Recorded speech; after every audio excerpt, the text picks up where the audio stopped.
une déclaration rendue publique ce dimanche, le chef du gouvernement Emmanuel Nadjingar demande à tous les agents de l'État de reprendre le travail dès demain lundi 27 août. Le 27 août, le Premier ministre s'est dit surpris par l'attitude de l'USD. Et puis la sous-préfecture de Ngoura dispose désormais des nouveaux marchés à bétail. La cérémonie d'inauguration a lieu hier en présence de nombreuses personnalités. En attendant l'aide de sa commune, la population du quartier Tigel ne baisse pas les bras. En cette saison de pluie, elle vient de se doter d'un bon de fortune afin de vaquer normalement à ses occupations quotidiennes. Reportage dans ce journal. Voilà pour le sommaire, mesdames, messieurs. Bonsoir et merci de nous rejoindre sur Télé Tchad. Dans une déclaration rendue publique cet après-midi, le Premier ministre Emmanuel Nadjingar s'est dit surpris par l'attitude de l'UST qui appelle toujours ses militants à continuer la grève. Emmanuel Nadjingar qui rassure quant à la volonté du gouvernement d'améliorer les conditions de vie des travailleurs invite ceux-ci à reprendre le travail de demain, lundi 27 août. Voici un extrait de ses propos. L'Union des syndicats du Tchad vient de décider de poursuivre la grève enclenchée depuis le 17 juillet 2012 en cherchant visiblement à pourrir la situation et à envenimer cette tension sociale que le gouvernement a cherché par tous les moyens à juguler à travers le dialogue et la concertation à tous les niveaux. Il convient de rappeler, tout d'abord, que pour répondre aux précédentes revendications des syndicats et faire arrêter le mot d'ordre de grève que les centrales avaient lancé suite à la flambée des prix et pour solliciter la revalorisation des salaires en conséquence, une commission paritaire a été créée par arrêté ministériel pour la révision du barème des grilles de salaire des agents de l'État en mars 2011. Des propositions ont été faites par cette commission. Mais la mise en œuvre de ces recommandations est tributaire de la conjoncture économique et de l'état des finances publiques. C'est donc face aux difficultés rencontrées que le gouvernement et les syndicats ont décidé de négocier et de conclure un protocole d'accord signé le 11 novembre 2011 entre le gouvernement et les deux centrales que sont l'Union des syndicats du Tchad et la Confédération libre des travailleurs du Tchad. Cet accord vise essentiellement 4 points, à savoir l'approbation par décret de la grille salariale du secteur public, la non-rétroactivité de l'effet financier du décret 1249 portant approbation de la grille pour 2011, l'échelonnement sur 3 ans de l'application de cette nouvelle grille évaluée à 12,5 milliards de francs CFA, à raison de 20% en 2012, soit 2,5 milliards de francs CFA, 40% en 2013, soit 5 milliards de francs CFA, et 40% en 2014, soit également 5 milliards de francs CFA. Nous appelons les travailleurs tchadiens dans leur ensemble à écouter leur propre conscience et à offrir en contrepartie de ce qu'ils perçoivent le travail qu'ils doivent assumer pour le développement du Tchad et la création de richesses susceptibles de rendre chaque Tchadien plus heureux. Ceux qui croient tirer profit de cette crise sociale se trompent. Voilà le chef du gouvernement dans une déclaration rendue publique cet après-midi. Vous pourrez suivre l'intégralité en partie magazine de ce journal. Peu avant cette déclaration, le Premier ministre s'est entretenu avec le représentant spécial du gouvernement chinois chargé des affaires africaines, Zhong Jianhua. La crise entre les deux Soudans et la coopération entre le Tchad et la Chine étaient au centre des entrevues. Assirana Batingar. La Chine dépêche son représentant spécial chargé des affaires africaines à N'Djamena.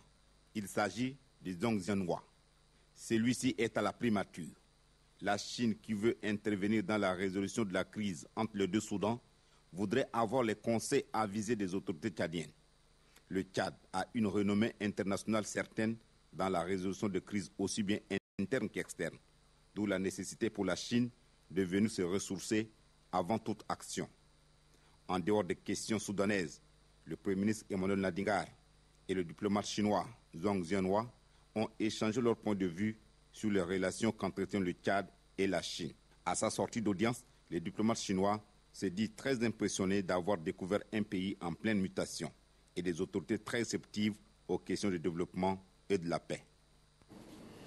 Le jardin de l'hôtel Santana a servi de cadre hier soir à la cérémonie de clôture de l'opération Charak initiée par le ministère de la Sécurité publique.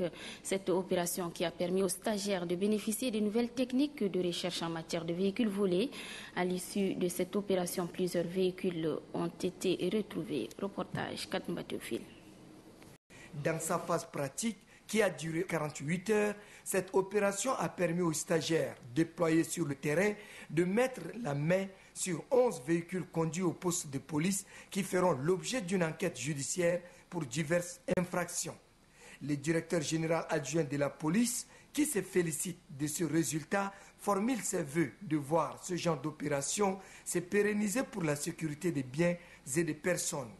Zakaria Mamad Hagar a saisi l'opportunité pour exprimer sa gratitude aux plus hautes autorités et aux responsables du bureau régional d'Interpol de Yaoundé pour leurs appuis multiformes. Pour le représentant du chef du bureau régional d'Interpol de Yaoundé, le phénomène de banditisme de grand chemin prend de l'ampleur dans la sous-région CEMAC. Pour faire face à ce phénomène, les États de la CEMAC doivent conjuguer leurs efforts. D'où la raison de l'appui du bureau régional d'Interpol de Yaoundé, a précisé Hissène Djibrine. Abondant dans le même sens, le ministre de la Sécurité publique et de l'immigration rassure l'assistance de la détermination de son département dans la lutte contre ce phénomène. L'opération Charak aura permis de nous rendre compte que le phénomène est une réalité dans notre pays au regard des résultats obtenus. Le ministère de la Sécurité publique et de l'immigration et les autres départements ministériels impliqués s'emploieront-ils à pérenniser ce genre d'action au fait d'enrayer ce phénomène criminel qui met à mal nos États. Pour rendre l'utile à l'agréable, un dîner a été offert aux experts du bureau régional d'Interpol de Yaoundé et aux représentants des services qui ont pris part à l'opération Charak. Gama, localité située dans la région de Hadjar-Lamis, dispose désormais des nouveaux marchés de bétail financés par l'Union européenne. La cérémonie s'est déroulée hier en présence de nombreuses personnalités. Ben Alamine Kader. Ce nouveau marché a une dimension de 180 mètres carrés avec une hauteur de 2 mètres. Il est équipé de 2 hangars, 4 bureaux, 2 latrines, un forage de 10 mètres cubes et 2 abreuvoirs qui alimentent les bétails en eau.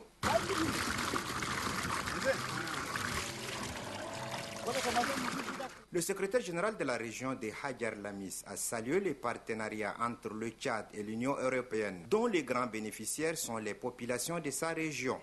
Le président du syndicat national de commerçants de bétail et le président du collectif des associations des éleveurs du Tchad se disent fiers de ce nouveau joyau. Pour l'ambassadeur, chef de délégation de l'Union européenne au Tchad, c'est depuis plus de 25 ans que son institution finance des actions visant le développement rural au Tchad. Le secteur rural, à travers l'amélioration de la gestion des ressources naturelles et le développement de la production agricole et pastorale, est à juste titre considéré par l'État tchadien et par aussi l'Union européenne comme un vrai moteur de croissance capable de créer durablement des richesses bénéficiant directement à la population. De son côté, le ministre du Plan, de l'Économie et de la Coopération internationale a mis l'accent sur l'importance du projet. Ce projet vise à valoriser la filière d'élevage qui génère un flux financier d'environ 200 milliards de francs CFA chaque année, grâce uniquement à la commercialisation du bétail sur pied. Ce projet répond parfaitement à la vision du président de la République, chef de l'État, son Excellence Idriss Déby Itno, de faire du secteur rural l'un des socles majeurs du développement de notre pays.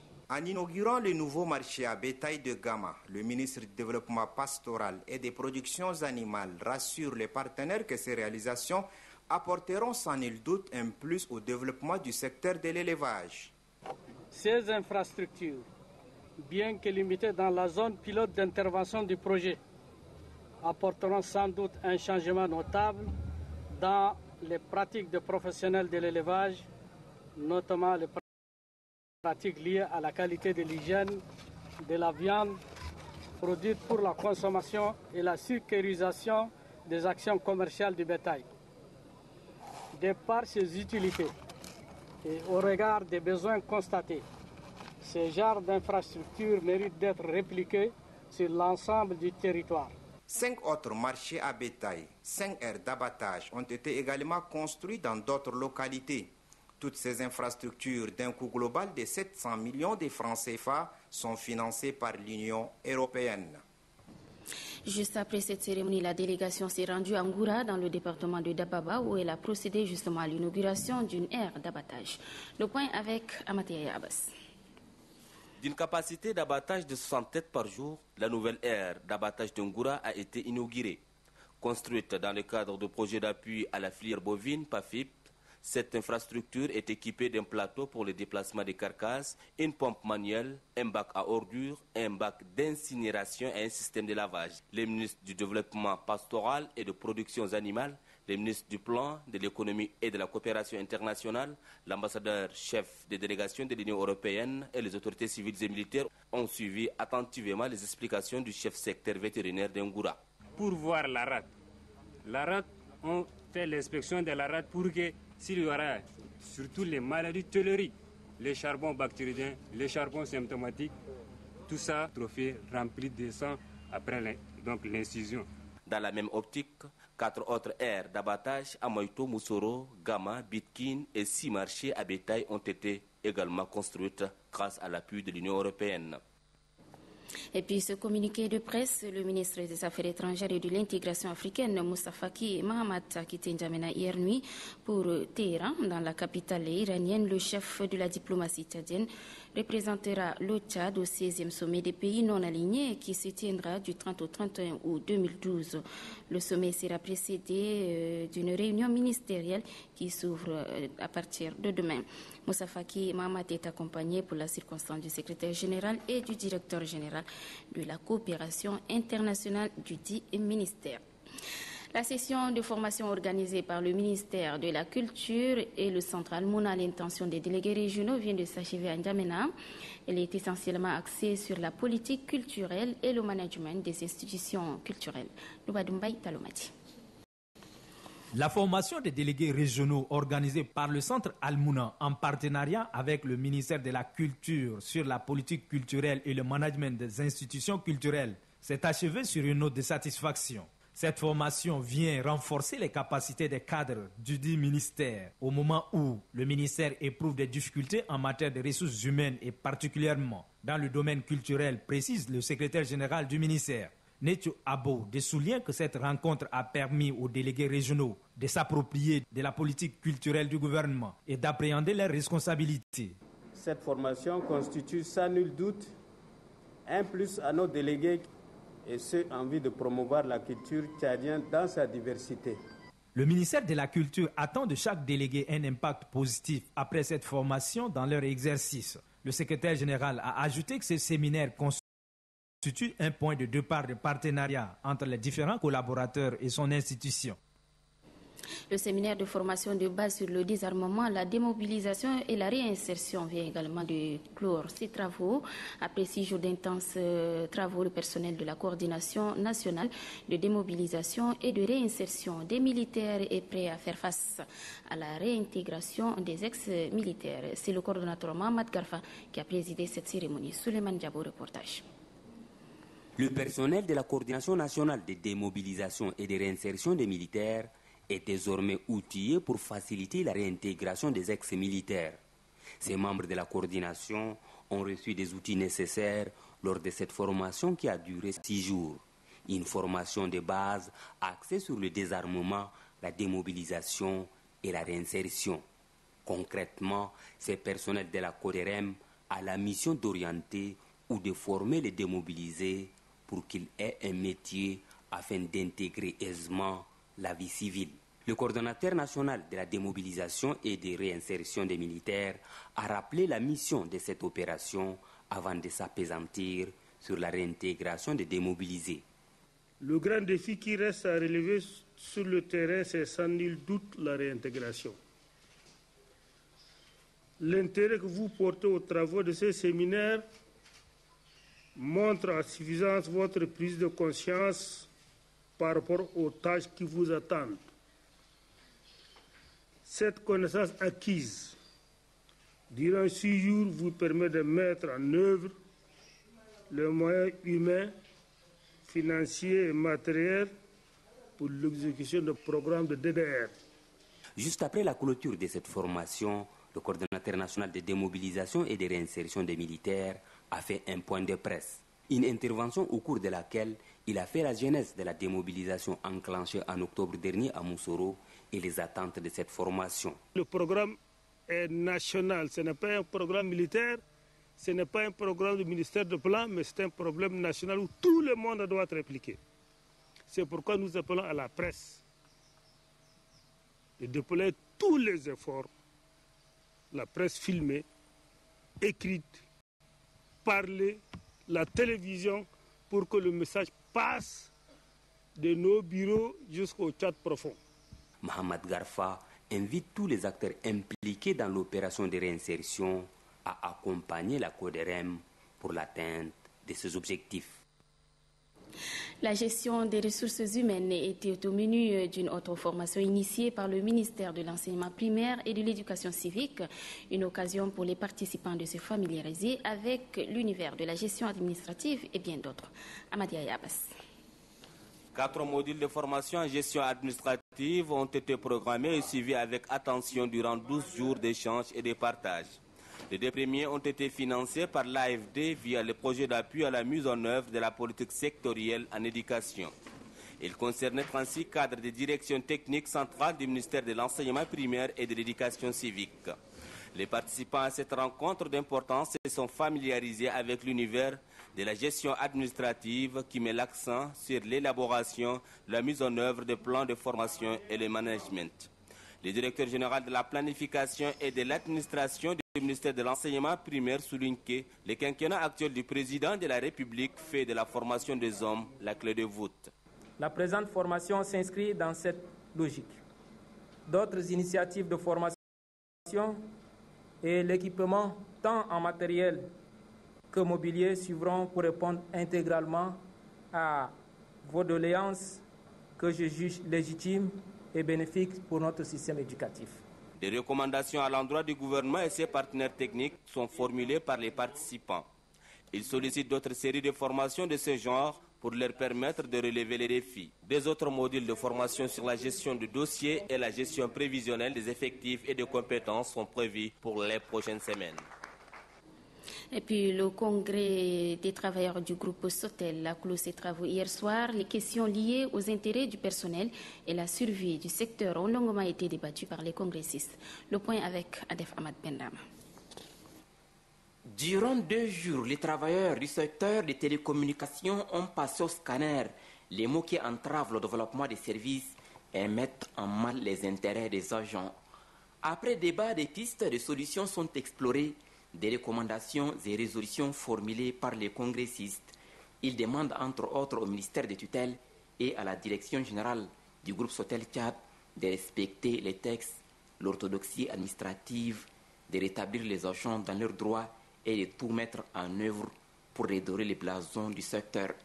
Le président du comité de crise s'est félicité des conclusions des travaux. Je vous félicite pour avoir accepté de faire ce sacrifice très lourd et réaliser le congrès tant entendu.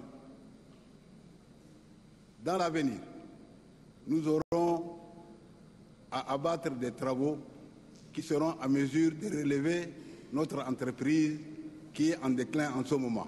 Pour le secrétaire général du ministère des Postes et des Nouvelles Technologies de l'Information, Iam Tanoël, le syndicat est un partenaire et non un ennemi.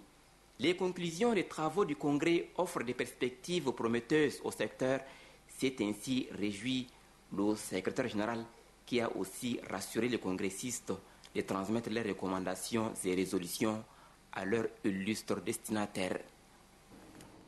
Nous nous rendons à présent à Léré, dans le Mayo Kébi Ouest. Léré, donc, qui a enregistré ces dernières semaines des grosses pluies diluviennes. Du coup, les eaux du lac Léré ont connu une brusque montée et constituent une menace pour les riverains. Amadab Sakini-Yerima, qui vient de séjourner dans la ville, nous propose ce reportage. Le lac Léré, connu pour sa docilité, devient brusquement agressif.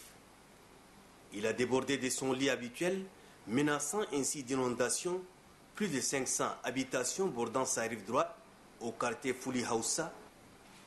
Face à cette menace, certaines familles ont dû quitter leur maison pour sauver leur vie. Les riverains mènent une vie difficile. La circulation s'est faite par la pirogue d'un coin à un autre. En 2006, le menace était plus, ça dépasse ça. Alors donc maintenant, nous on trouve, peut-être si ça arrête de ce niveau-là, ça ne peut pas faire sortir ces monde de la maison. Sinon, la fois passée, ça fait sortir tout le monde à la maison. Nous sommes toujours surpris. Il y a de cela peut-être 3-4 jours qu'on a vu, ça commence à déjà attaquer l'hangar de l'autre côté. Et maintenant, suffisamment, hier, avant-hier, ça a monté. Le phénomène semble prendre l'allure d'un événement cyclique. Abdelkader Saoulba Gonchome, deuxième adjoint au maire de Léré, tente d'en expliquer les causes.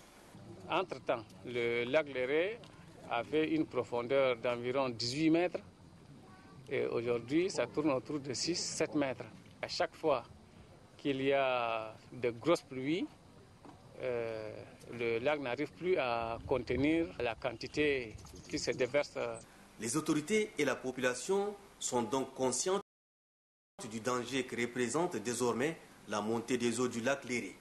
Alors, n'y a-t-il pas urgence de transférer les habitants de ces quartiers sur un autre site pour contourner le mal? Ils n'ont pas de moyens pour se déplacer et aller s'installer dans d'autres sites.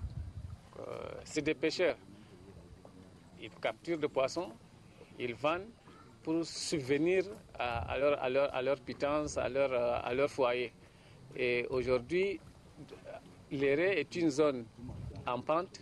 Là où nous sommes, c'est une descente. Et de l'autre côté, c'est des montagnes où il n'y a pas de l'eau. Et c'est difficile de construire dans un endroit où il n'y a pas d'eau. L'habitude étant une seconde nature, il est vrai que c'est difficile de quitter un endroit où on est établi depuis des décennies. Mais il est aussi vrai qu'avec les changements climatiques, l'homme est obligé parfois de se soumettre aux contraintes naturelles pour ne pas courir des risques. Les autorités locales et les habitants du quartier Fouli Hausa devraient alors mener ensemble une réflexion en vue de proposer une stratégie commune devant permettre d'éviter les pires. Et notre reportage maison nous amène au quartier d'Iguel. En attendant l'aide de sa commune, la population de ce quartier ne baisse pas les bras en cette saison de pluie. Afin de vaquer normalement à ses occupations, ses habitants ont réalisé des ponts de fortune. Le reportage est signé Ekrangacham Irima. Isaka commence sa journée de travail à 6 h du matin. Il n'est pas douanier, moins encore policier. Isaka est le gérant d'un poste de fortune qui sert de pont dans le carré 3 à Diguel Centre.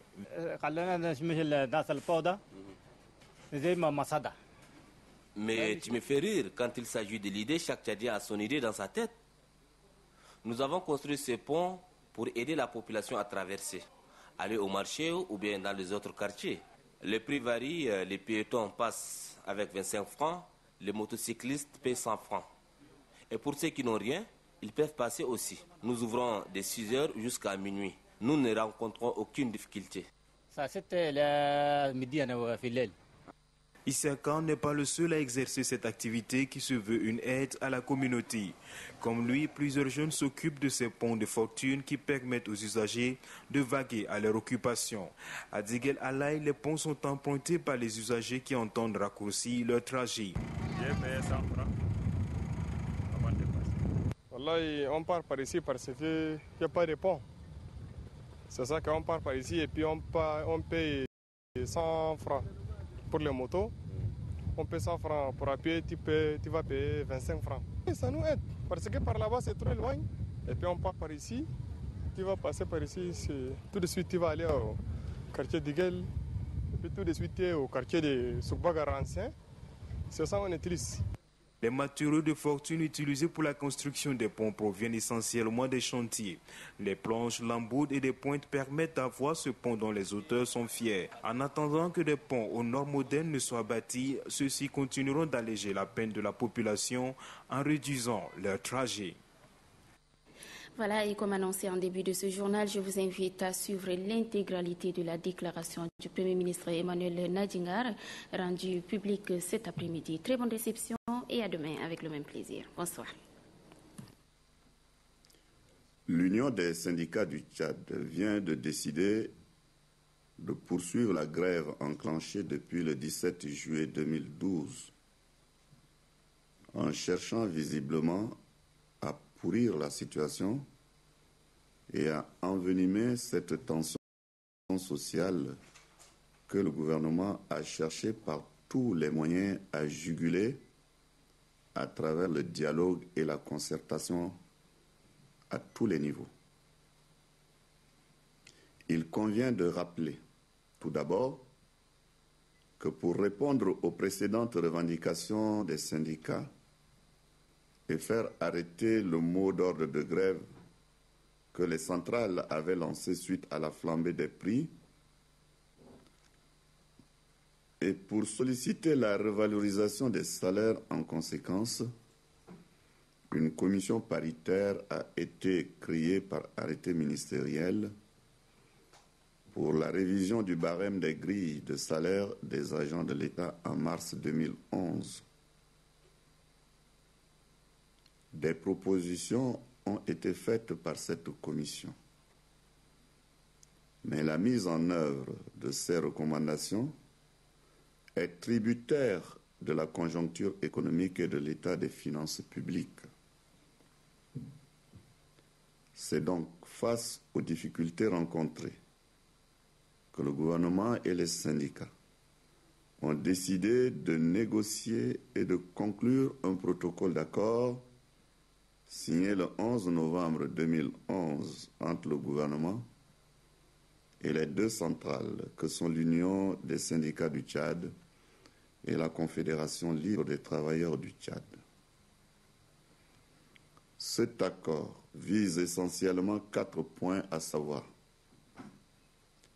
l'approbation par décret de la grille salariale du secteur public, la non-rétroactivité de l'effet financier du décret 1249 portant approbation de la grille pour 2011, l'échelonnement sur 3 ans de l'application de cette nouvelle grille évaluée à 12,5 milliards de francs CFA, à raison de 20% en 2012, soit 2,5 milliards de francs CFA, 40% en 2013, soit 5 milliards de francs CFA, et 40% en 2014, soit également 5 milliards de francs CFA.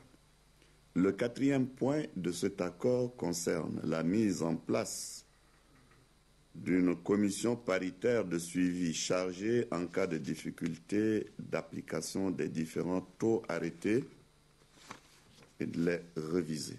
L'accord conclu et signé le 11 novembre 2011 ne concerne donc formellement et strictement que ces éléments, mais aucunement la valeur du point d'indice. La mise en œuvre des 3 premiers points essentiels de cet accord par le gouvernement a connu quelques difficultés, notamment le paramétrage au niveau du système informatique qui a occasionné un manque à gagner à certains fonctionnaires. Ces dysfonctionnements ont été corrigés et un reversement intégral de tous les fonctionnaires dans la nouvelle grille de salaire est en traitement.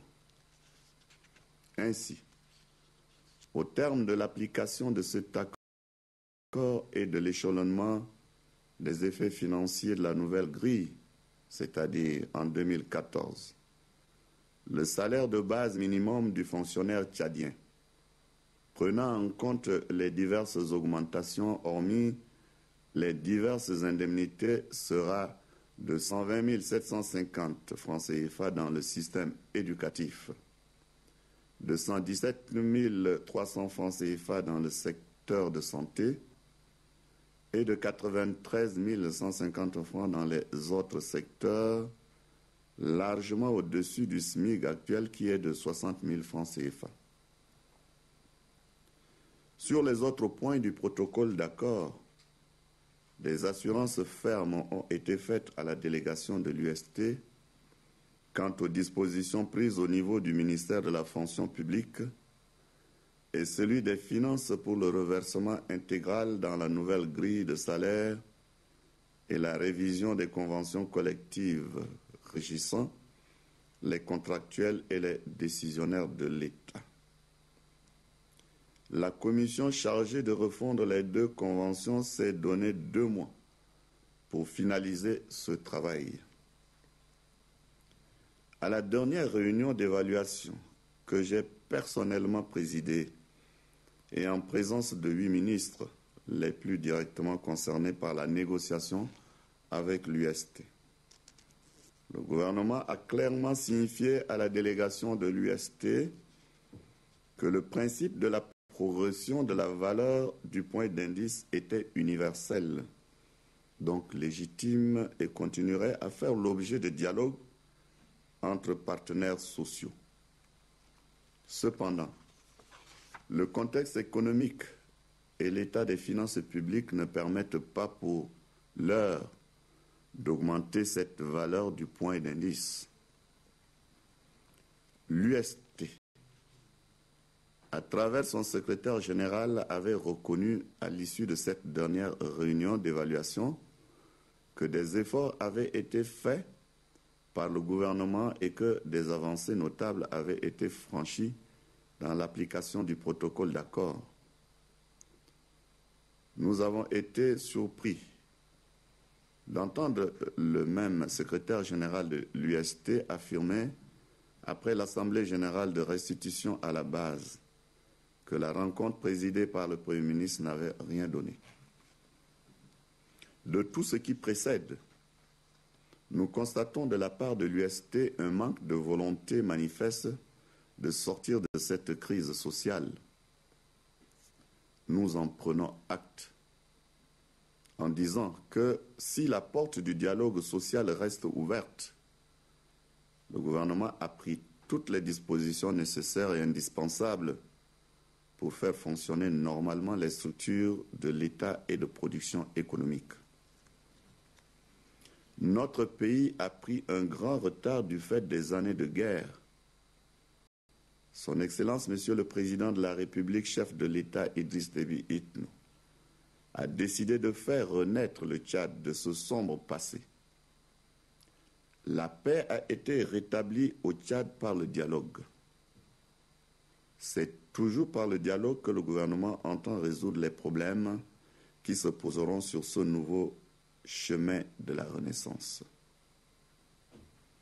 Le gouvernement travaille donc pour que toutes les couches de la nation tchadienne, des paysans aux salariés, en passant par les jeunes, les femmes, les vieux et les personnes vulnérables, qui mangent mieux, dorment mieux, se soignent mieux éduque mieux les enfants et dispose d'un minimum nécessaire pour s'auto-promouvoir économiquement, socialement et culturellement.